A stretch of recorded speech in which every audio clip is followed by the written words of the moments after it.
I worked in this organization that was run by this really iconic guy, Terry Matthews. And he was a billionaire. And I was like, what the is that word? Like, I mean, I didn't even know thousandaire. Like, I was like, what is a billionaire?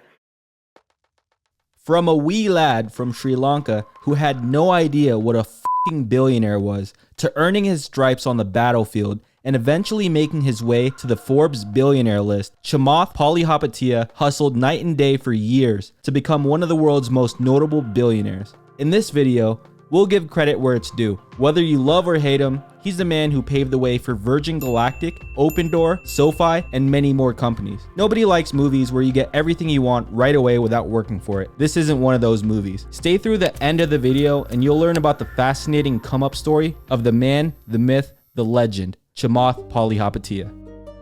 Chamath didn't have what you'd call a normal childhood. He was born in Sri Lanka in September 3, 1976. When he was around 6 years old, his family received a refugee status in Canada. Chamath didn't come from money. His childhood was full of hardships and poverty. Chamath's father worked in the health ministry as a civil servant and his mom was a nurse. His father was then offered a job at the Sri Lankan High Commission in Canada, but things did not go well. His father's outspokenness about the needless violence during the Civil War led him to have enemies in Sri Lanka. His father then became unemployed, which led him to excessive drinking and depression, while his mother worked a housekeeping job, then later became a nursing aide. At some point, his family mostly relied on government assistance. In order to make ends meet and provide for his family, Chamath worked at Burger King. From Burger King to the king of SPACs, God bless. In his high school years, Chamath slowly realized his love for taking risks. In an interview with the New York Times, he said that he loved gambling and card games. He would host a blackjack game and the students could bet 25 cents to $1. He was the house. That little game would profit him about $40 to $50 and he would use that to sneak into charity casinos with his fake ID. When asked where his passion for that kind of risk comes from, he said that he found out that a lot of successful poker players grew up poor. I grew up in a very kind of dysfunctional household on welfare. And that compounded a bunch of in my life that was not great. We were very focused on money. It was a huge point of pressure and tension in the family. It created massive depression in my father, drinking, it was very dysfunctional. And there was some point along the way where I was like, okay, is money like really important or not important? I feel very lucky because I don't think if you ask my sisters, they got to the same place that I did, but I ended up not coveting it, and I found it to be something that I could use to really empower myself to do the things that I wanted to do. My parents craved money, meaning they needed it because my dad was unemployed for long stretches of time. My mom was a sole breadwinner. She was a housekeeper, then she was a nurse's aide.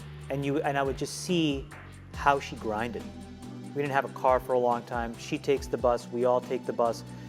When I got my first job, it was at Burger King. I'd take the money and I'd have to give it to my parents and we would buy bus passes. I want to be this mega compounder swashbuckling around trying to do really cool shit in the world. What was that last part? Comment down below if you have any idea what squashbuckling is. Is that a vegetable? If you get it right, we'll shout you out in an upcoming video. Chamath studied at the University of Waterloo and took a Bachelor's of Science in the field of Study Electrical Engineering, where he graduated as first-class honors in 1999. According to his LinkedIn profile, Chamath has more than 20 years of experience handling different positions in tech-driven and financial institutions. Here are his recent roles. He is the founder and CEO of Social Capital LP since July 2011 up to the present. Social Capital LP is a company that partners with entrepreneurs at all stages of the company lifecycle, from promising early stage startups to transformational public companies. One of the most famous companies it has partnered with is none other than Sofi, our favorite content in this channel. And if you want to learn more about Sofi, we've created a playlist with over 25 videos on Sofi, links in the description. In his interview with Stanford Graduate School of Business in 2017, he was asked about his 3 goals for Social Capital. This is what Chamath had to say.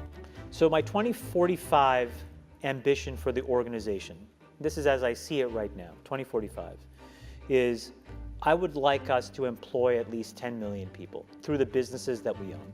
I would like our businesses to positively affect at least 1/4 of the world's population.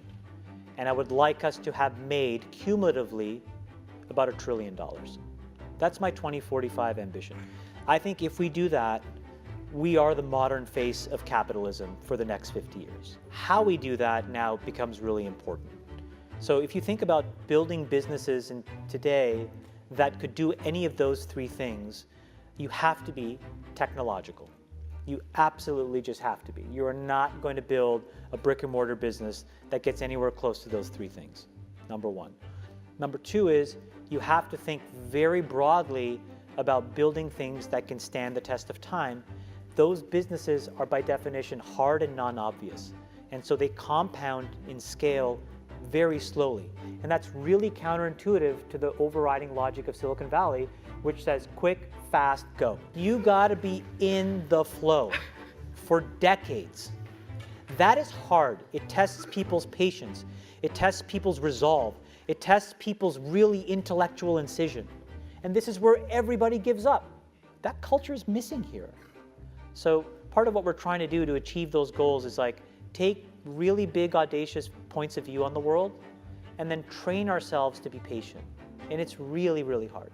He is also the co-founder and chairman of OutRisk, a company that aims to facilitate the risk market by empowering capital providers, insurers, and brokers with the risk pricing and transfer capability to support large-scale business interruption policies. He's also a co-founder and executive chairman of Athos, a patented system that enables the world's first smart clothing to measure how hard your muscles are working using the science of EMG, electromyography. Since 2011, he's been a part owner of the Golden State Warriors. Chamath was also credited to make Facebook what it is today. What did he do at Facebook exactly?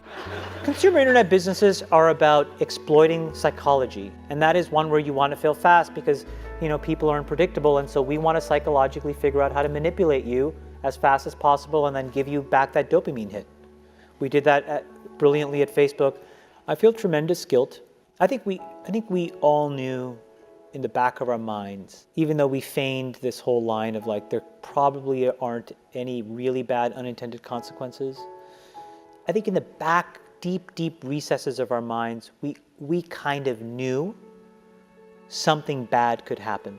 Alright, he did say that he felt tremendous guilt regarding his role in doing that. He had played a vital role in various companies such as Remind 101, CApps Inc., Agnitis, Integrated Plasmonics Corporation, NameLemon, Facebook, Playdom, Mayfield Fund, AOL, Winamp, Spinner.com, BMO, Nesbitt Burns, and many more. Chamath is open about him growing up in a dysfunctional household on welfare, as he says it. Even so, it is undeniable that he has a brilliant mind. Experiences says it all. The struggles he had in his life growing up was the primary tool that he used to reach for his dreams. His life did not stop when he became a well-known investor. In fact, it seemed like it was just getting started. And with that, we'll leave you with a part of Chamath's farewell letter to Facebook.